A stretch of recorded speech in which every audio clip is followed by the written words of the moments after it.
The smaller the company, the faster you can move and the bigger impact you can have. Our people are our product, right? The analysts, and people know them, right? And so when they see them and they see our content in a much more visually appealing way, we talked about attention span before, right? It's really pretty transformative. For most companies, if you're not doing, I would seriously reconsider. Oh my God, whose idea was this? In this episode, I'm talking to Jeff Winter, CMO of Octus, a financial intelligence firm trusted by over 35,000 legal, financial, and advisory professionals. According to online sources, they're doing over $200 million per year in revenue. We're going to talk about many things. Number one, using LinkedIn versus Twitter as a thought leadership tool. When and what type of company should use either one of these platforms. Number two, productivity hacks that very successful C-suites use to take control of their day. What are these tools? And number three, of course, I'm going to try to figure out little tiny spicy details like how much money he spends in marketing per year and what channels, what are the breakdowns in terms of channels that he spends it on. And every time he can't answer a question, as usual, we both have to take a shot of hot sauce from our sponsors, Good Looking Hot Sauce. Wish me luck, Martians. I hope you enjoy this one.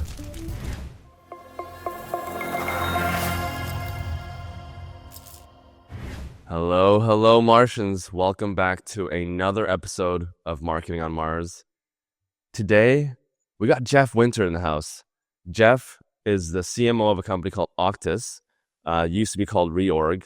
They're basically a financial intelligence platform empowering financial professionals with real-time intelligence and insights for better decision-making.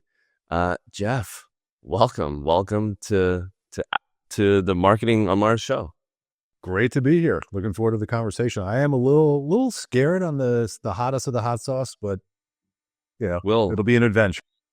Yeah, and by the way, we have our team in the audience as well. Jeff and I, we have no idea what's happening. We're going to be experiencing all of this together for the first time. But yeah, I believe we're going to be doing some hot sauce from our friends from Good Looking Hot Sauce. What do you have for us today? Okay, you got that? Yeah, I got Kind You Handle, which is the second hottest, and then Ginger and Juice, which is hotter, and then Hot Date, which is 4 out of 4 on the old pepper scale. So that's the new one that they launched. I don't have that today, but I have the Sweet OG.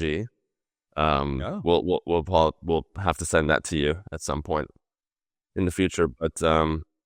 But yeah, usually we start the show off with the shot of hot sauce, and as the show goes on, the team prompts me with questions to ask, and I have no idea what questions they're going to ask. But every single time you cannot answer a question, we both have to take another drink of delicious hot sauce. So why don't we start with the lowest version?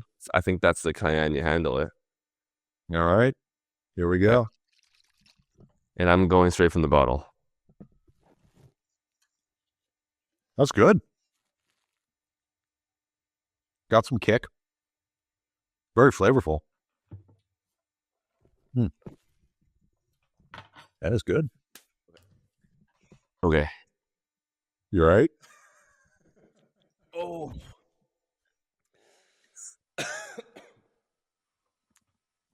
Oh my God. It is 7:30 in the morning in Seoul, Korea. It is hot.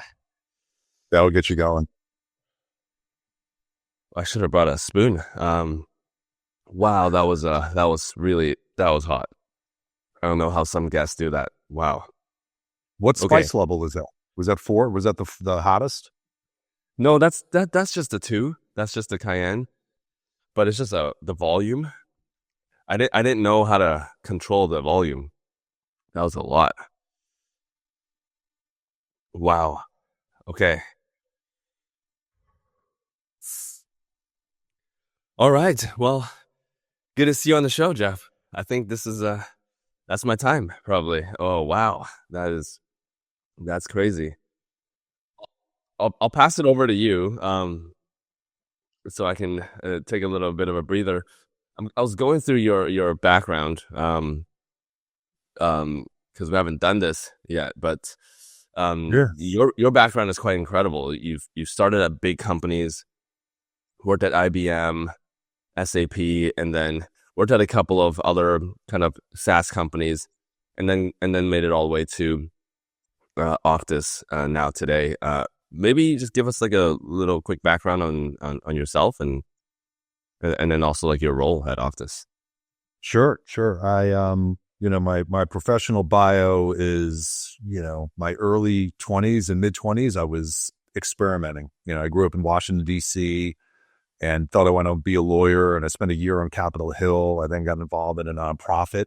Again, just gaining experience as a young professional, and knew I didn't want to continue in the nonprofit world. And so a little bit on the advice of a couple of friends who were kind of going through a pretty significant career change themselves. They were in business school. So I decided to go to business school. I had an inkling that I would like marketing, but I really wasn't sure. So I did a full year program down at Emory University in Atlanta, Georgia. And out of B school, took the job with IBM and spent 5 years at IBM in marketing and kind of a half marketing, half strategy role. And then, like you said, I moved over to SAP where I was for about 10 years. And that's really, Simon, where I cut my teeth in marketing. At SAP, I did just about every 10 marketing years. job. I mean, product yeah, 10 years. I had like 6 or 7 jobs, account-based marketing before ABM was what it is today. I'm dating myself a little bit. Channel, I did a lot of channel marketing, hands-on product marketing, positioning messages, competitive intelligence. Kind of did everything except for, I would say, corporate communications and brand. And then went on to kind of 4 different CMO roles, this being my 4th. And, I kind of intentionally chosen smaller companies because I feel like the smaller the company, the faster you can move and the bigger impact you can have. And you can actually do the marketing as opposed to like being an organizational manager. So yeah, that's me in a nutshell. Yeah, and just for the people listening, it's not like Octus is a really small company either. I think there are you guys are over 150 people in the company. Yeah, it's all relative. It's all relative. Compared to IBM, we're tiny. Compared to 99% of the VCs out there, we're actually quite scaled. So we're about 650 people. We've been around for about 13 years, and we're doing, from a revenue perspective, we're kind of north of 200 million, and growing quite well. So again, yeah, depending upon your perspective, we're either small, medium, or quite large. Yeah, exactly. Yeah. Okay, there's a big thing that happened recently. You guys just rebranded the company, right? That was just very recent. For over a decade, it was Reorg, and now we changed to Octus. Rebrands are risky and they're tricky and they're hard to navigate. First of all, what was the decision behind? Were you part of that decision? And then, and how did you guys manage that rebrand? Yeah. So to provide full context, it might be useful if I spend a minute or so on what we actually do. Yeah. So as you introduced us, we are the leading credit intelligence provider. So what the heck does that mean? Most of your readers and viewers know Bloomberg, right? The big financial services company. You can think of us as sort of like a mini Bloomberg focused on high yield credit. So companies need to raise money, and they do that by either issuing bonds or loans. And there are investment banks and investors and lawyers and advisory firms that basically help either invest or put together those bonds and loans. And we basically have a platform that you subscribe to that provides all the information. We have reporters, lawyers pouring through documents, producing data that helps all of those audiences make the right decisions around high yield bonds and loans. And it's like a $3 trillion market. Sounds a niche, but that's what we do. It's a subscription service. And so the reason that we changed the name was the original name was Reorg, which in the world of credit means bankruptcy. It means stress debt. It means reorganization, like you're going through a bankruptcy. So Reorg actually, and that's how the company started. It was only focused on the high yield bonds and loans, these credits that were in distress, that were going bad, right? But in the last 7 or 8 years, we've, through organic means, producing, just basically expanding the portfolio, but also some acquisitions, we do a lot more than just focus on the bankruptcy or distress side of the house. And so when you're trying to sell into those non-distress, non-bankruptcy practices, like, no, you're Reorg. We know what you do. You're just the bankruptcy people.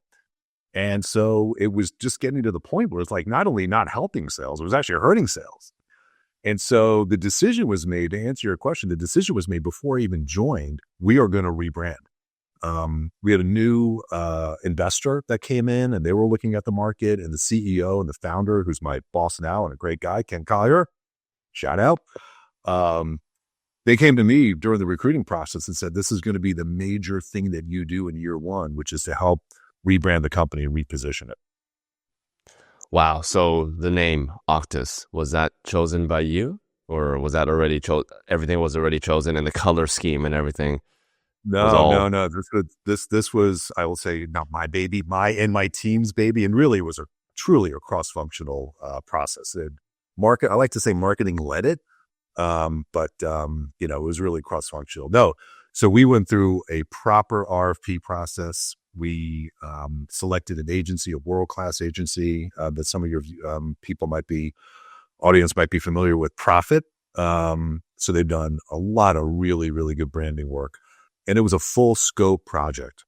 And I say full scope, I mean brand new messaging and positioning, new name, new visual identity, and a new marketing website. So we put that all together in about an 8-month engagement. And so the process is quite rigorous. And kind of the main focus that we had for all of the new messaging positioning, all the deliverables, was differentiation. So we had grids where we looked at messages, like what are the value propositions that all of our competitors focus on? Speed, depth, value, whatever it was, right? And we plotted where we're good, where our competitors are good, and where there's a gap. And so we kind of honed in on where no one else is messaging, but where we're also credible. And that's how we kind of focused on where we're going to message. And we did the same thing with the color scheme. We looked at what the colors are for all, and basically financial services. It's a sea of blue, a sea of really drab blue, right? And if you go to our website now, octus.com, you'll see it is vibrant. It's engaging, right? We call it blurple. It's kind of a blue and a purple. We have a black and a gold. It's a great color palette that really does set us apart. And then the name was probably the most interesting and I'll say strategic part. So the name Octus, it actually comes from the Latin oculus, which is Latin for eye. And the Octa lens, which if you think about our logo, actually looks like a camera, right? So a lot of our messaging is around vision, insight, clarity. And it's also a little bit like a clock, because one of the things that we do in one of our value propositions is we save people time, right? If you're a lawyer at a law firm, do you want to go through a 200-page covenants document, or do you want a smart person at Octus to go through that and summarize and give you the key points, right? So you could be more strategic in what you do. So suffice it to say, it was a really engaging process and kind of a full-scale branding process. So, wow, that's quite incredible. Now, you obviously you've joined Octus previously Reorg, but now Octus just over a year, I believe. And so you got through. Yeah, is it a year tomorrow? Yeah, tomorrow is my 1-year anniversary. Wow. Okay, so we're taking shots. We're taking shots for your 1 year. That's why we're here today. But you got this big project right off the bat, and you had a team that you have to manage. How large is the team now in the marketing function? So that was a really interesting part of that. Yeah, that was a really interesting part about the project as well, which is when I got there, we had a 9-person marketing team and a lot of very junior people so I knew I had to staff up really quickly, not only to support this project, but to really build out an end-to-end marketing function, which was my second mission beyond the brand, right? To really build out and transform marketing. And so it was 9, let a few people go. And now we are 17 strong, including we have proper functional areas of product marketing, growth marketing, corporate, and digital. So a very new team that in the middle of this brand project, was it's kind of getting to know each other, getting to know the company while, executing this brand project. And by the way, all the regular day-to-day marketing stuff like email campaigns and webinars and podcasts and revamping our social platform, etc. So it's been a hell of a year. It's been a hell of a year. Probably the most rewarding year of my career, to be honest. Yeah. So I mean, this last year has been crazy for you from having a brand new team to the rebrand to getting this whole marketing function kind of getting up and running right off the bat. You had a year to do all of this. You must have had a really super busy year and your schedule must have been crazy. Do you have like 1 or 2 favorite productivity apps or something that you use personally as well to just make sure that you have everything, you have all the balls being juggled at the same time? Yeah, I would say we use Slack. So that is actually very, very effective. Sometimes, frankly, there are too many Slack channels. That's not Slack's fault. That's just the nature of that beast and collaboration tools, right? But that was very effective from a teaming perspective.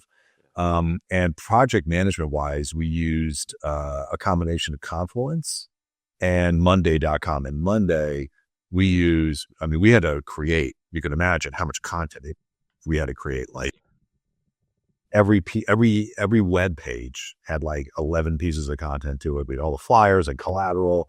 So we literally had hundreds of pieces, and Monday was a pretty effective tool that allows for workflow and project management. So that was super helpful as well.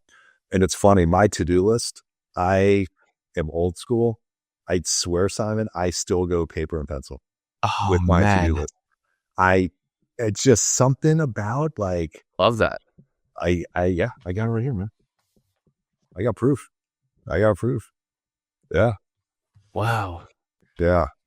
There's something about that, and you don't do that for you do that for your day-to-day kind of thing, and you also have the digital version so your team can see, or is it just your No, that's kind of my personal thing. Like, obviously, I use Outlook, I got a calendar and it's Slack, and I got, I'm tagged on a bunch of stuff. So I know what I need to do digitally and I communicate that way.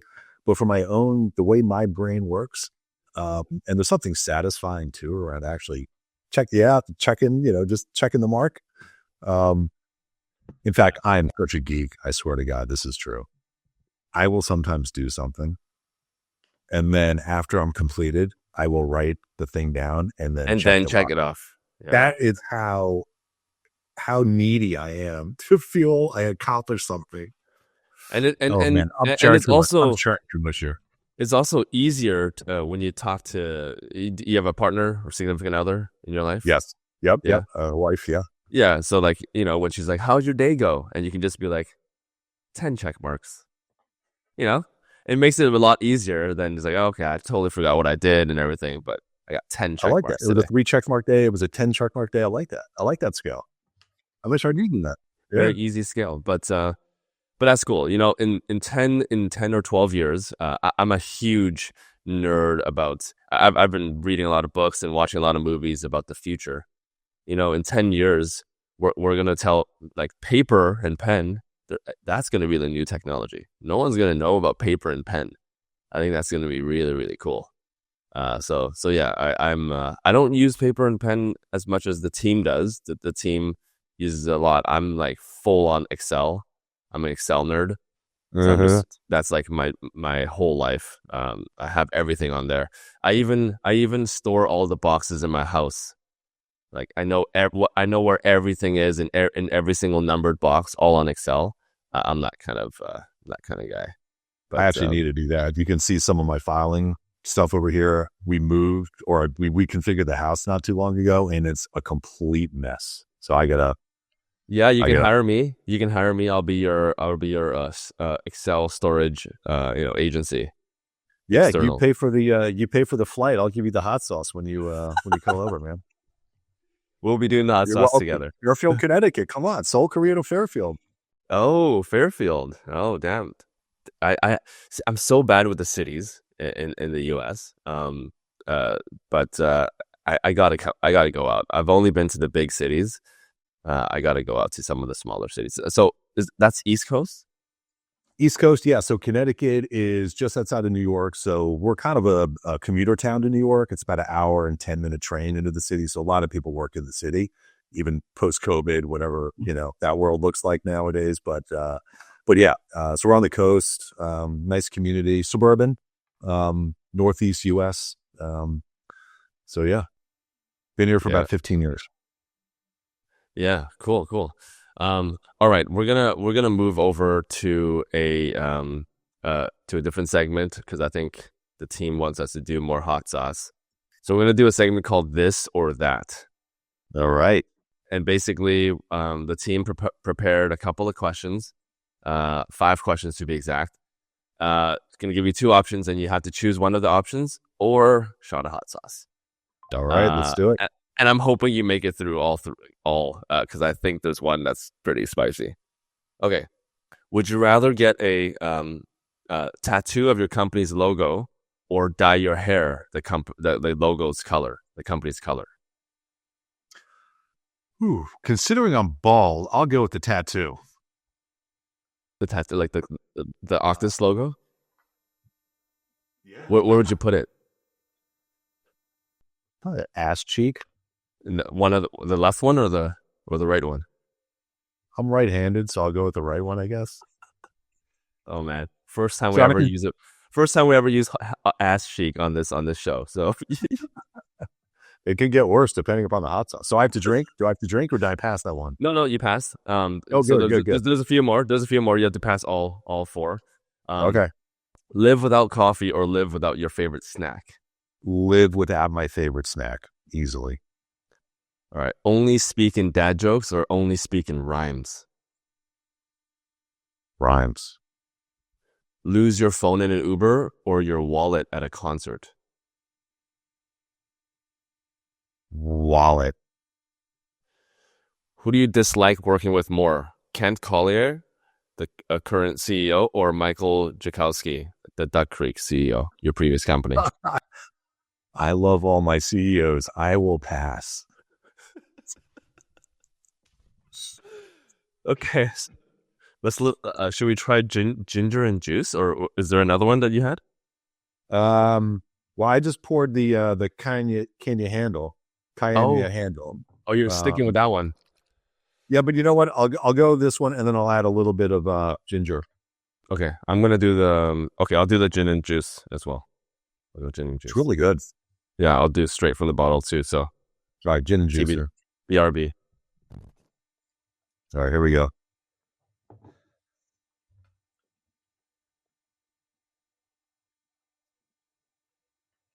Yeah, that's pretty basic.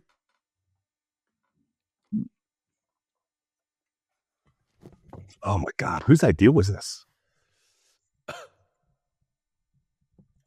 One of our team members. They just like seeing me suffer. Yeah.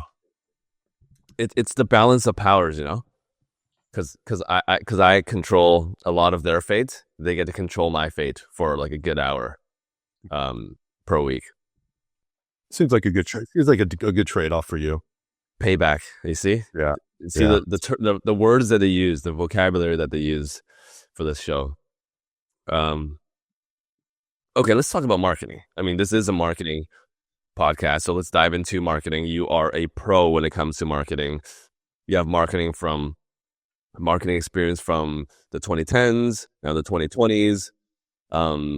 You've seen so much, and the marketing landscape has changed a lot as well.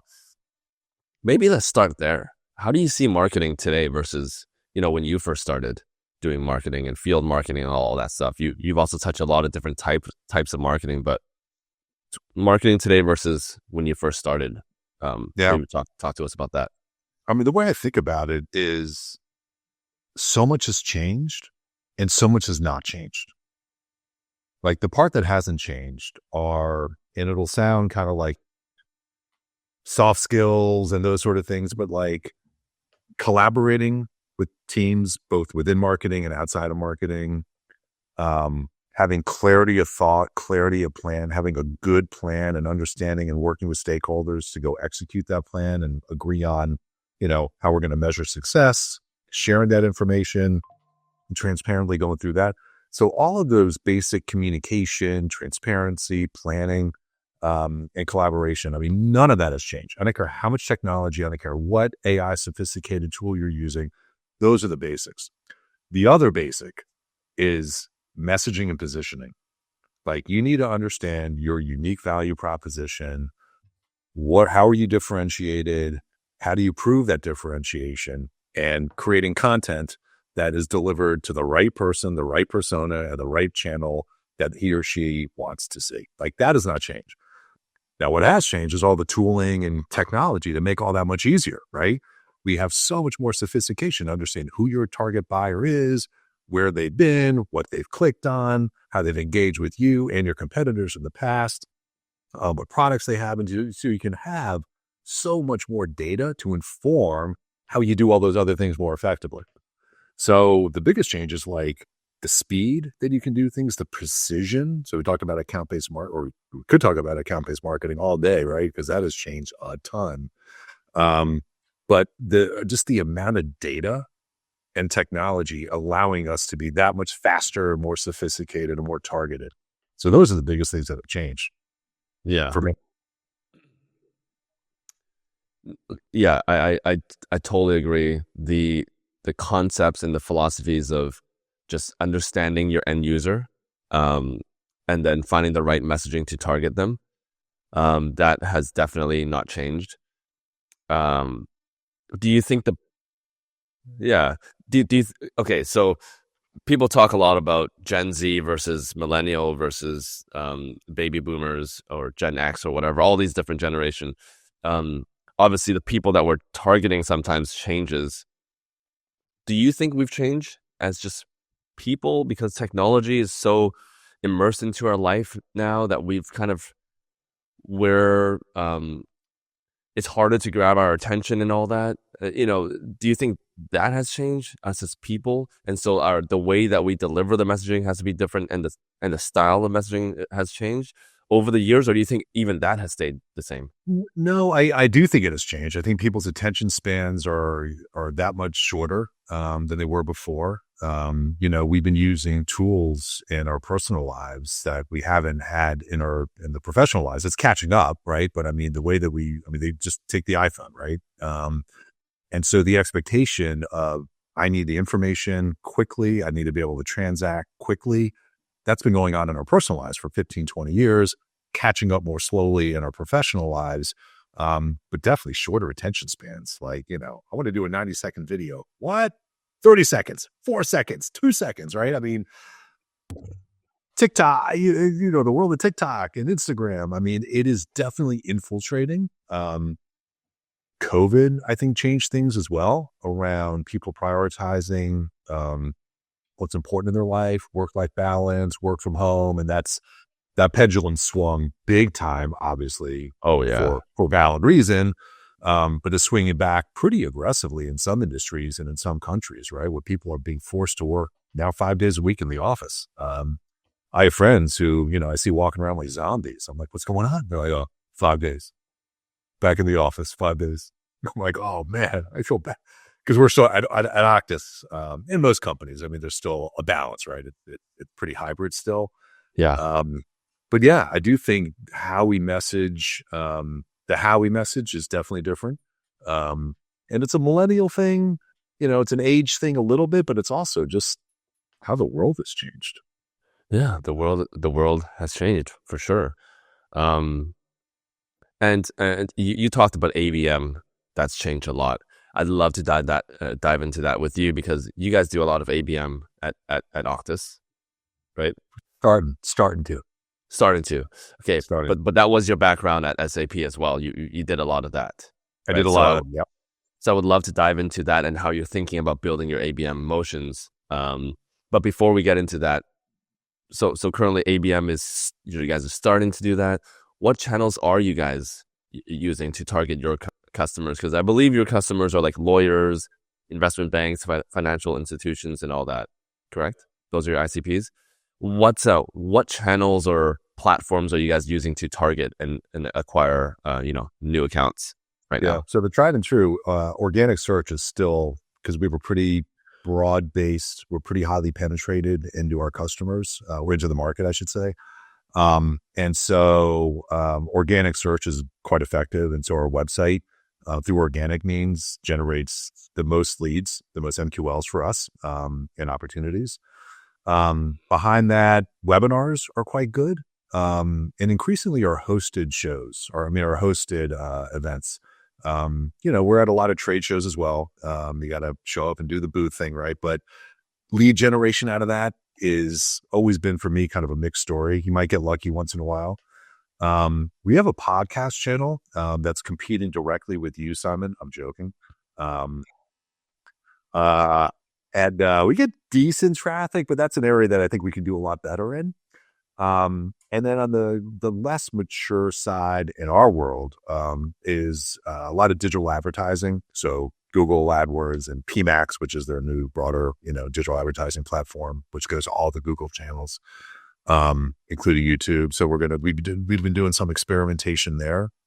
Also more LinkedIn advertising. We're pretty prominent on LinkedIn, and our users and our prospects are very active on LinkedIn. It's a really good channel for us. For sure. A little bit less so on X, although the journalist aspect of what we do as reporters, it's still a lot of what we do is breaking news and scoops. So we still need a presence on X. And then the big one is ABM. I mean, our company is so ripe for ABM in terms of loyal customers. We know who they are. There's a lot of cross-sell opportunity to just provide more because, again, we've grown a lot as a company. And we could deliver a lot more value to our customers. So we've been doing a lot of foundational work, really identifying at the persona level what the ICP is. We are going to get a proper ABM tool in-house, in the next 1 or 2 quarters.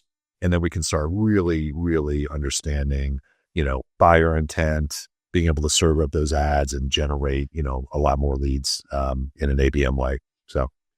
Yeah. Okay, cool.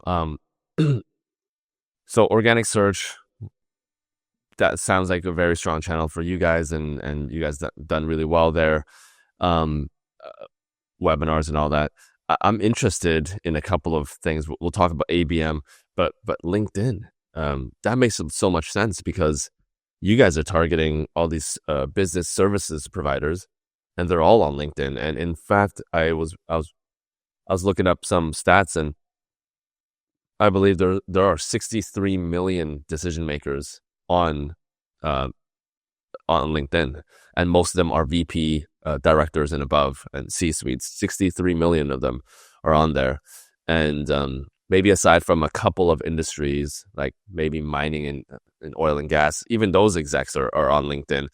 Outside of those two, and maybe certain other industries, most industries are very prevalent on LinkedIn. It seems like your ICPs are also the same. Absolutely. And, like most B2B providers, you have users, right? And then you have decision makers, and they're sometimes not the same individuals. And so the way that people access our product, right, which is email alerts, but it's also, screens and tools to actually do financial modeling. So you can download that information. You can go right on our platform and, and conduct the actual analysis there. And so a lot of the decision makers, though, are not doing that, right? They literally are just reading their emails, but they're on LinkedIn. So that is where we can really target the more senior people who absolutely are there. Our users are there as well, but we're also able to contact our users through in-product marketing. So we use Pendo a lot. To provide alerts and tips and tricks and those sort of things. So, and that's a good way to get some cross-sell, upsell, but also just making sure that our customers are aware of all the things that Octus has. We have some people would argue the number, but we have probably 14 or 15 products, and our average customer has far fewer than that. So we have a lot of opportunity, again, to add more value. Yeah.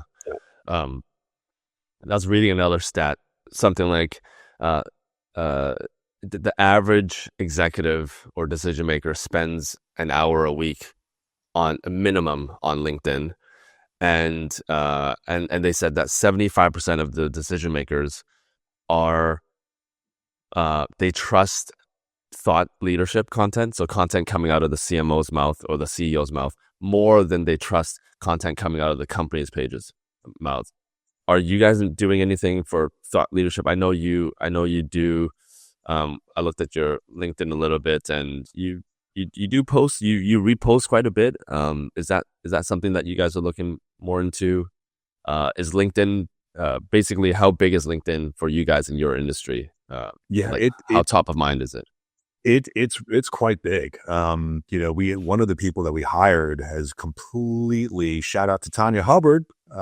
She has completely transformed or helped to transform our LinkedIn pages. So just to give you an example, like our engagement rate, which you measure by, the percentage of people that actually view the post, of how many people like, comment, or repost or share. Mm-hmm. And I think the industry benchmark's like 2 to 3% for, I think it's B2B or it might be B2B financial service. I don't know.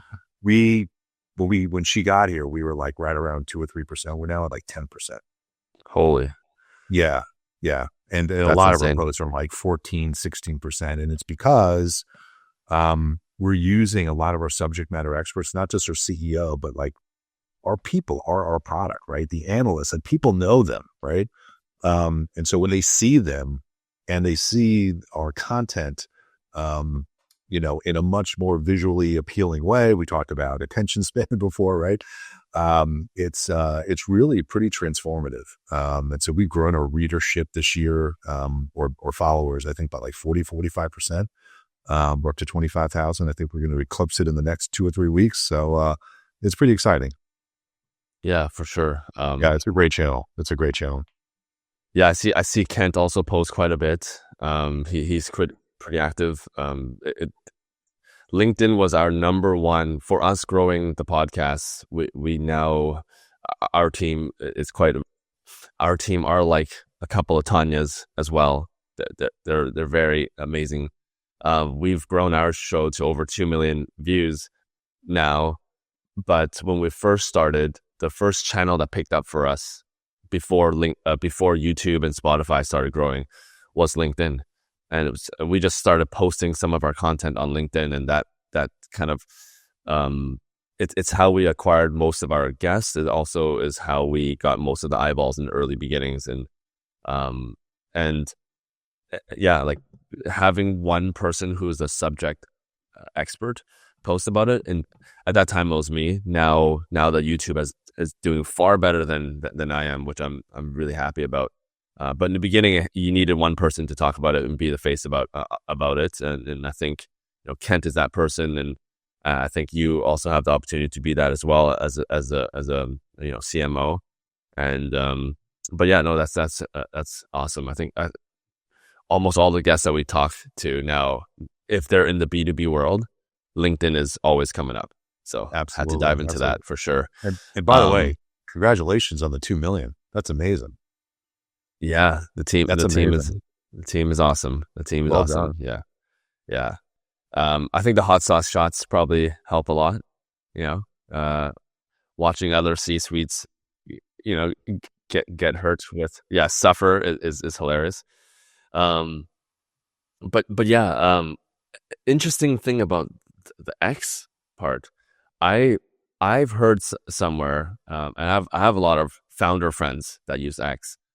And when they told me about the audience, and I'm curious what you think about it, it seems like it's mostly the later stage founders, not so much executives or executive decision makers are on X. What are you seeing with X? Yeah, in our world, if I just break it down super simply to like the users and the decision makers, it's definitely more the users, right? So the people the people that are responding and engaging with our content there. And most of our content is the breaking news, right? This happened with this company. This happened, someone missed a payment or something new was released, some new bit of information that is time sensitive. And the people that are engaging with our folks are typically kind of, not the decision makers, but our influencers, and users, and they're engaging. The tone and the demeanor of how people communicate on X is quite different than LinkedIn. I don't think that's stringing news to anyone. And so, you got to be thoughtful and careful about how far you go, and how you engage. And we're still kind of navigating the whole X thing. But our people are out there, and that is where breaking news still happens. So, we do. So who, when you say user, what does that encompass? Like, who are the users that are on Next? So imagine like at a hedge fund, someone who is thinking about making an investment, in a company, right? And going and buying a bond that might have gone from paying 90 cents on the dollar to 82 cents on the dollar. Should we make this investment? Their managing director wants a meeting at 6:00 in the evening, and they have 2 or 3 hours to go find as much information about that, making a recommendation, to the MD about, do we make this investment? And if so, how much and what are the risks, right? So they got to pour through, understand, what the risks are, how it's measured, how the peers are doing in the industry, all of that. And they just got to get all that information. And again, some of it's coming from X, right? If there's breaking news, and that's one of the advantages of Octus is our speed, right? We have more reporters, and we generally are first to market with information. So people rely on that because a lot of what our customers do is really time sensitive. Like hours and minutes mean something. Not all the time, in some of our areas, no, that's not true. But in a lot of it, the speed does matter, and that's where X plays a role. Yeah. That's awesome. Yeah. So you guys are doing quite well. And remind me again, what was your guys' revenue now? We're north of 200 million. And we're growing well. It's very, very, it's a healthy company. Never enough though. We always got to grow more. Wow, that's mean. I think the team doesn't think that's can we give a closer range to that revenue figure? I might have to imbibe some hot sauce. I think that's maybe as specific as I might go. So should I do one here? Yeah, we'll do it together. We'll do it together. All right. I'm going with that's mean. It is all mean. I felt like that was a decent answer. Wow, I that's really loud. I gave the number. All right, here we go. We're doing gin and juice.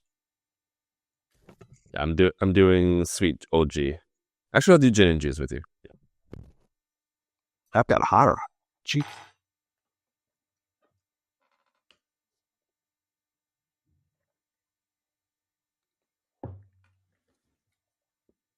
Yeah. It's good. It's hot.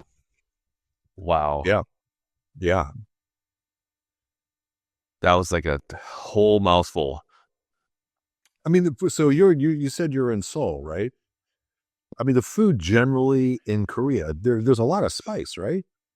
Yeah, but I don't think anyone's doing a full mouthful of hot sauce. All right. Oh, that can't be good. But yes, it is in general spicy. I can't even speak now. But I might take it a little lighter on the next one. I gotta.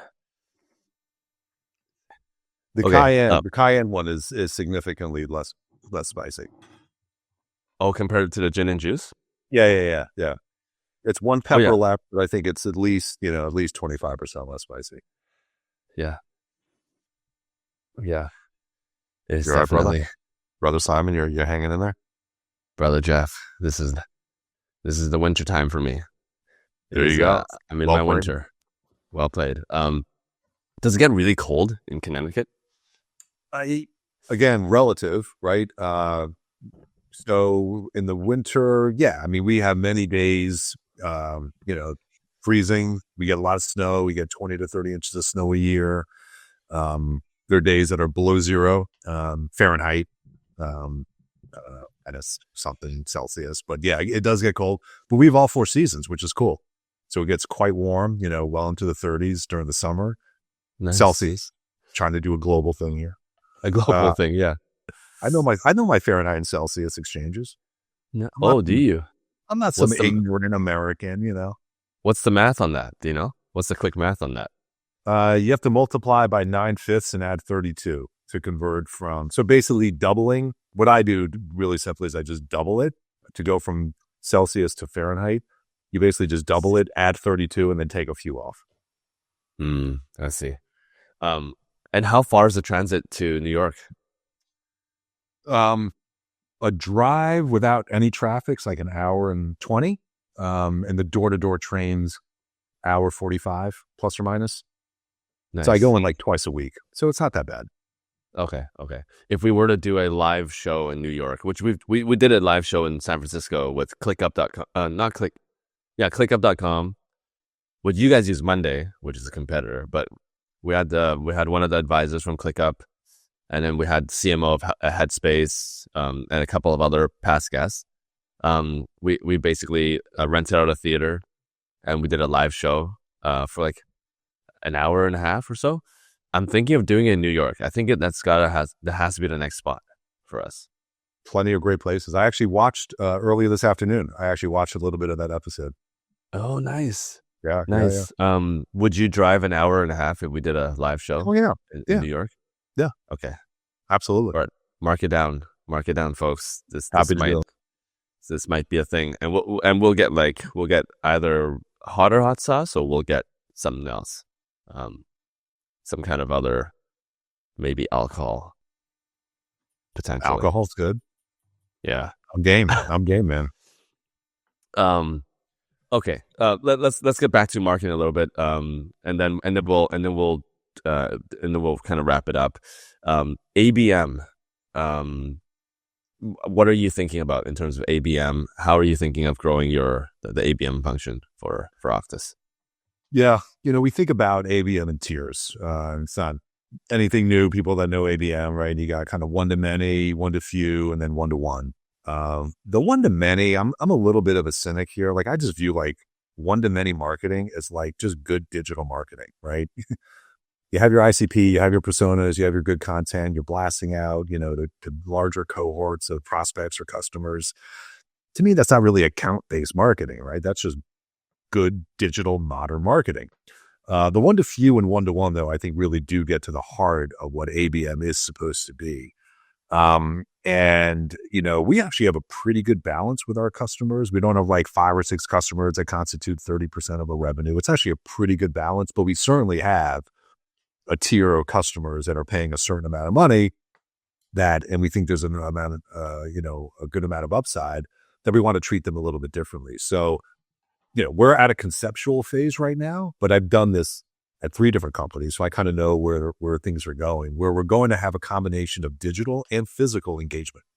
Yeah. On the physical side, it's old school, man. It's about relationships. It's about networking. It's about giving them swag. It's about taking them places. It's about building relationships. It's about showing up at their office with people to demo products, to bring them into user groups. It's about building a relationship in the community between your company and theirs.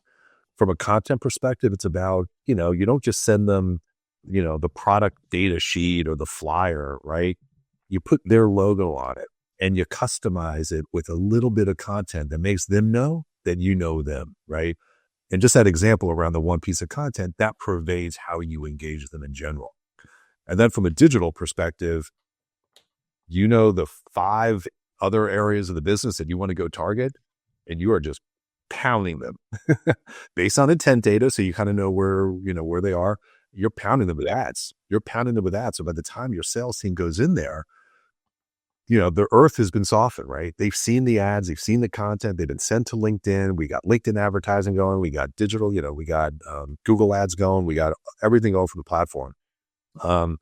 And so we can actually track the effectiveness, in those accounts. And a very pretty similar approach on the one to few as well. like I said, I've done this before. Like, I know it works.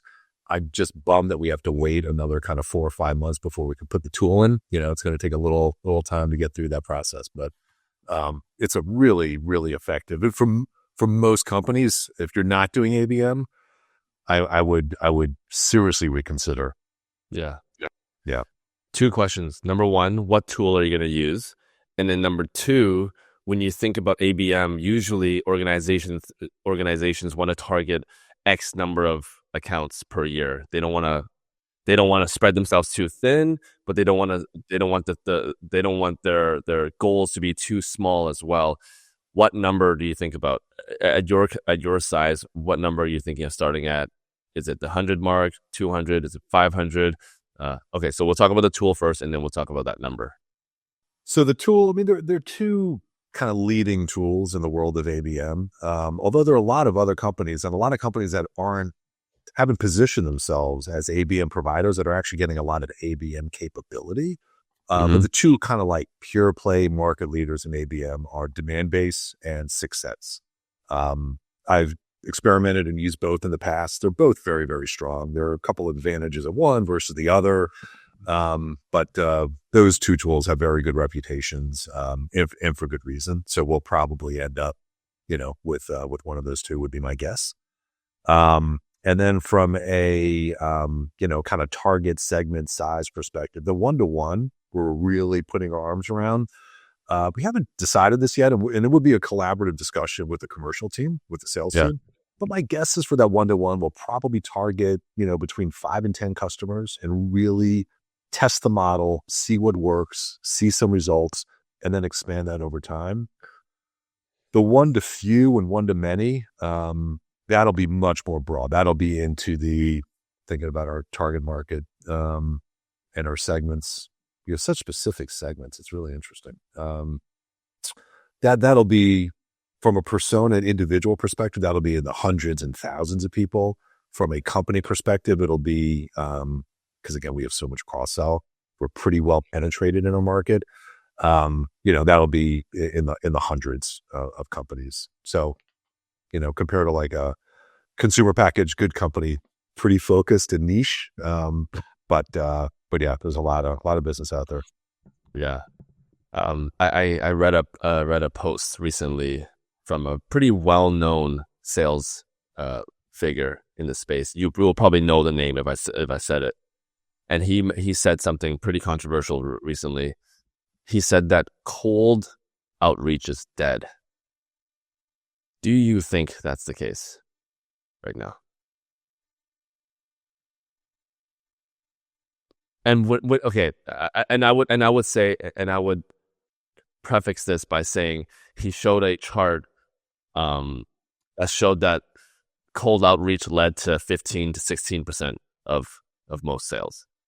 So I wouldn't say it's completely dead, but what he's saying is that it's on its way down, and more people should focus on brand recognition and word of mouth. Like, he thinks just word of mouth is. What are your thoughts? That cold outreach is dying and will be dead soon. I'd love to have a conversation with this guy and really understand what he means by cold. I mean, if you are literally buying a list from, some no name vendor and you're blasting out emails, I mean, yeah, that's not going to be very effective. But if you really understand your ICP and really understand your persona, and you hit them in the right channels, whether it's LinkedIn, whether it's Google, depending upon, whatever the right channels are, or at events. Every company I've worked at, marketing has delivered anywhere between 15 and 35% of the documented, legitimate sales opportunities and closed revenue, right?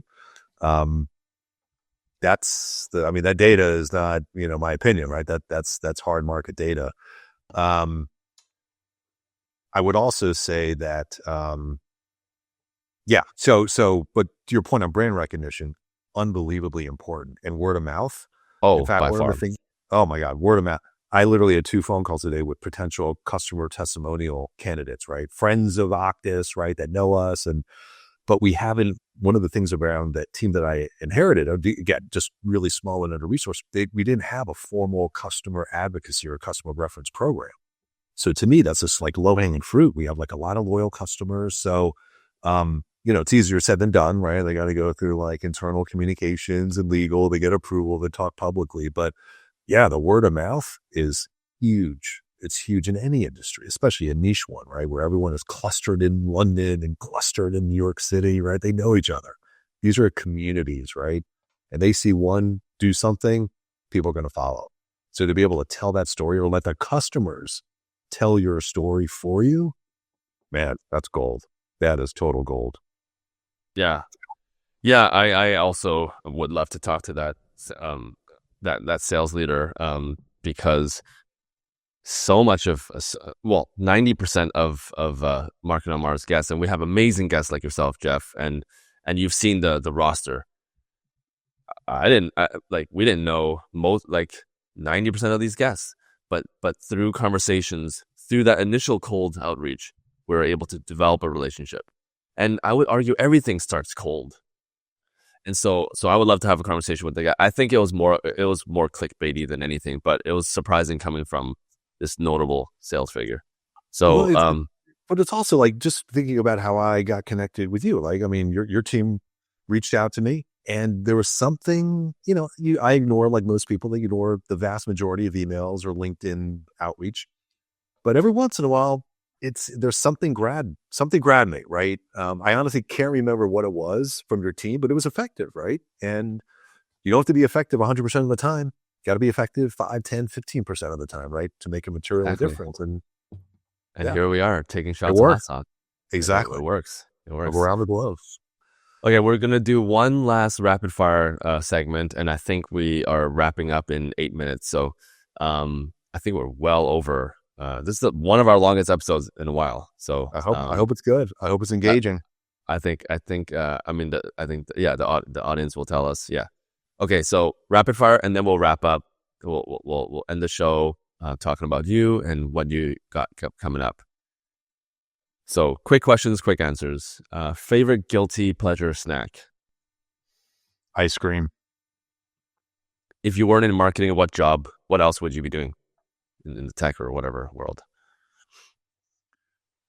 I would probably, if I wasn't in marketing, I would probably be in sales.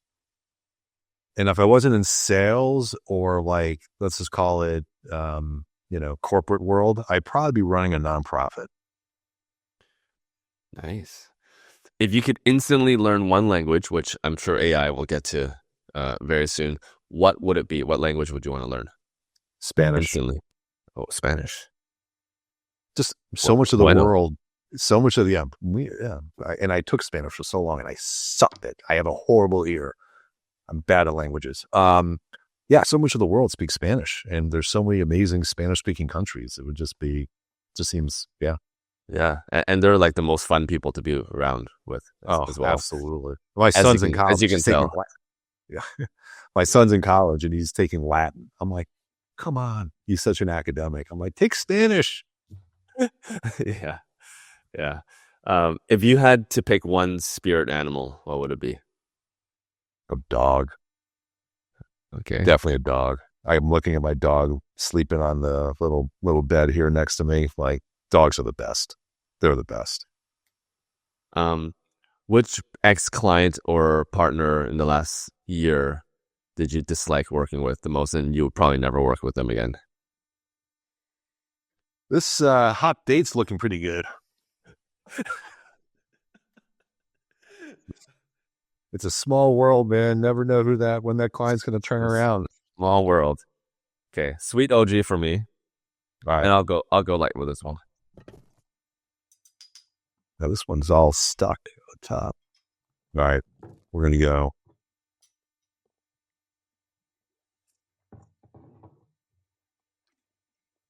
Oh yeah. Mm-hmm. Oh. Next time I'm going to get a spoon. Yeah, dude, the bottle's dangerous. You can't control the volume, right? It's like it doesn't come out, and then it just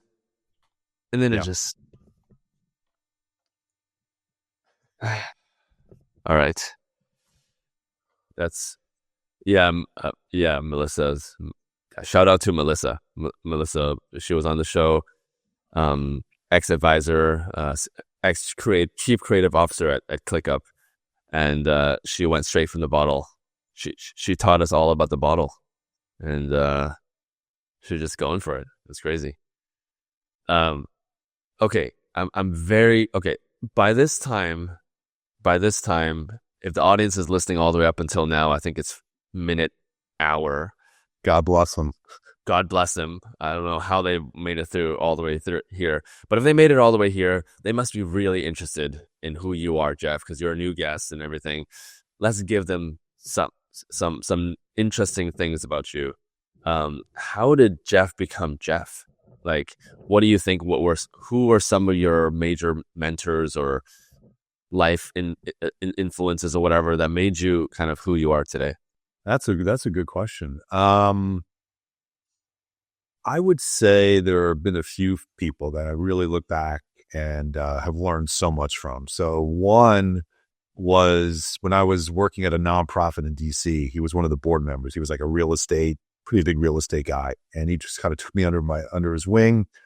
And I remember at one breakfast, you wrote down on a business card or a piece of paper that I still have, and you said, "You can always make up the money. You can never make up the time." And he wrote that to you during the breakfast and just slipped it to you. I swear I have it within hand's reach. Like, yeah, it's 30 years old. Like, I still have that. And it's informed me. Like, that's one of the reasons I didn't go into investment banking. That's one of the reasons I didn't take a consulting job at a business school, because I didn't want to work at the time. I work hard, but like, I didn't want to just work 90-hour weeks, and I always had sort of like some balance between work and life. And I credit Greg Vizackerly with that. My dad was a senior partner at a law firm, and I remember just hearing his colleagues talk about him and how much respect they had for him as an attorney, but also as a colleague. And I heard about this because we were always like at different firm events, and it always stuck with me that I want to be, no matter what I do, I want to have that collegial respect the way that he did from his colleagues. So that was one. And then this person will remain nameless, but I worked for a really tough manager once at one of my early companies that did so many bad things, not like illegal HR things, but just he wasn't nice. A good person, yeah. And I learned so much because I worked for him before I was ever a people manager. And I always had this thing like, I'm definitely not going to do that, right? Whether it's how we conducted one-on-one meetings, which are so important, especially for young people, people earlier in their careers. I learned so much about what not to do from him. So those were some of the people and lessons I learned. But I've also just had so many great managers along the way. You always learn something, even the ones that are tough. Even the ones that make you stay up a little bit on Sunday night and ponder and think and get a little stressed, there's always something to learn. Do you have a mentor today? Like who? It's someone funny that you look up to today? Right now, I was so heads down. I have a couple informal mentors, both outside of the company, ironically. There's one inside the company. I'm actually thinking about her now that he's a little bit mentorish to me. But it's so funny. I talk such a big game about needing mentors, and this is a good reminder, Simon, that I got to go kind of re-engage my mentor thing because I really do work on people, and I mentor a number of people as well. So, thank you. Yeah, no, that's awesome. I think it's so important, and I'm constantly trying to learn and improve. One of the things that I'm trying to improve this year is my ability to sell myself more, not be so humble. I feel like I downplay a lot of things that I do a lot, and this year is trying to sell myself and it's a thing that I think it's coming from an Asian background. My mom would always just say, just be humble, and that was always a thing in my life. And I think that holds me back quite a bit. And so this year is more getting out there, getting on stage. I'm flying to Bangkok in 6 days, and I'll be hosting 1,000-person mini conference. Wow. Doing things like that and going on stage. I think starting Marketing on Mars was a huge therapy thing for me. Putting my face out there and all that stuff. So that's kind of a big thing that do you have something big that you're trying to learn or do this year? One of the things I've always struggled with was understanding that not everyone is like me in the sense of career aspirations. Because from a very early age, like I just wanted to get the promotion. You know, I want to be a CMO and I'm going to do these 5 things to get there and drive, right? And I remember when I was a manager of people that didn't have that drive, like, you know, it was butting heads. Clashing, and it was so unfair, right? I mean, by the way, you don't want teams made up of 100% of the people that are trying to get to the next level. Let's go. Yeah. It just becomes too much, right? So you really want to mix, and embracing those people's individual choices, whether it's for personal reasons or professional reasons, whatever it is, right? And that's something that I used to struggle with a lot. And still it goes against my instinct, but that's something I continually work on. And then the other thing that I would say is just prioritization is the hardest thing, you know, at a fast growing, fast-paced company, you know, and just helping people prioritize their work. Because you never know. I ask you to do something, it might take you 8 minutes, it might take someone else 38 minutes, it might take someone else a day. And you don't know why or what, but there's so many different ways to do things. And so I just load up people with stuff, right? And then have a collaborative conversation around like, hey, how's workload? Can I help you prioritize? Let's put everything on a list. Oh yeah, these things can go to next quarter, you know, whatever it is, right? Because you don't know, right? And you want to just never know. You never know, right? And so you want to tell people and articulate and be really specific. Hey, I know I'm giving you more than you can do, but it's up to you and me together to go figure out what the right priority is. And that's a really hard thing to do, especially in a virtual world. And again, one that's really fast paced. And everyone says their company is fast paced. I can tell you this company, I've been in a lot of companies, this company is fast paced. Our CEO is a fast guy. Our customers work on the minute and the hour. Big decision. Like it's fast. It's fast. So I love it. Well, Jeff, it's been a pleasure hosting you on this show. You were such a good sport. I think we took 5 shots of hot sauce. Our record, we've never passed 5. Is it 4 or 5? 4? Okay. 4, not 5. We'll do the 5th one. Oh, what's happening? I'm doing a I want to set the record. What's happening here? I'm competitive. He's setting the record. Oh my God. Okay. And 6. I'm gonna count my. He's doing the 6th, guys. This is. Let's go. Let's go. Okay, we just set the record for You're regretting it. Instant regret. So much fun. We're gonna have to do round 2 at some point. I'd love it. I love it. When you come to New York? Yeah. When you come to New York? Yeah, New York. We'll do a live one. What are you working on this year that we can throw into the show notes, and we can let the people know about? Project Olympus, which is we are going to stand on top of Mount Olympus by the middle of the year, and we're going to be the greatest pipeline engine that can be. So we have like 4 related projects around some changes we need to make in our email, ABM, getting a new tool around Salesforce. So we got a whole bunch of infrastructure and data work, attribution, being able to really attribute. We got some attribution challenges, which isn't anything new. So we got all these different things and we put them all together as a single project. That's Olympus. So Olympus is going to be one. Activating the brand, bringing the brand to life, right? We just launched it. It's November, right? So next year we really got to define Octus in the marketplace. Yeah. And then just measuring the hell and contributing to the pipeline. So those are kind of the 3 big things.